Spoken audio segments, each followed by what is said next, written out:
We also have Ajay Devgan at a certain point, who was in a Google Hangout chat with him. We're joined by Harish Bajur, who is a brand and corporate affairs expert, and he understands how the PR of politics works. Harish Bajur, good evening, welcome. As we see these live pictures coming in from Mumbai, what does this mean in terms of a PR exercise for Narendra Modi? We've seen Salman Khan, which created quite a stir. There's of course Amitabh Bachchan and now Lata Mangeshkar.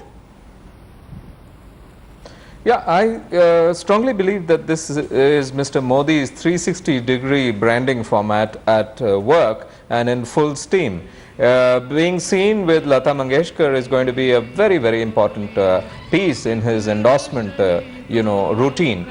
Salman Khan did it some time ago. We've had n numbers of actors, Bollywood actors, sports stars talking about Modi. So I think Modi is getting the benefit of it all, and you'll see a lot of it happening, from small steps to bigger steps. You'll see a great degree of action in this space in the months to come.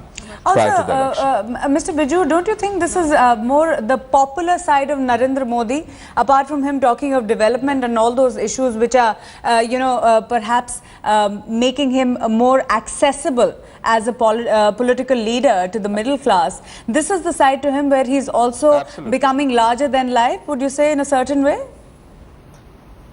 Absolutely, Maruk. If you really look at it, a brand persona has two facets. One is the hard one and the other is the soft one.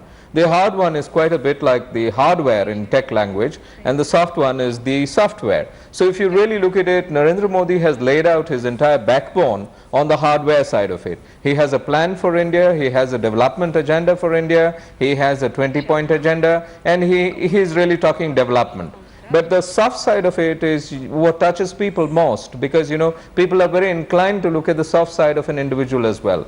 So his hobnobbing and flying kites with Salman Khan, and maybe doing a Google chat with someone else, being a part of the E-generation at large, and being with 51 years of a very famous song in Lata Mangeshkar, I think all this softens the stance and the attitude to Narendra Modi. So I think he's doing a brilliant job on this.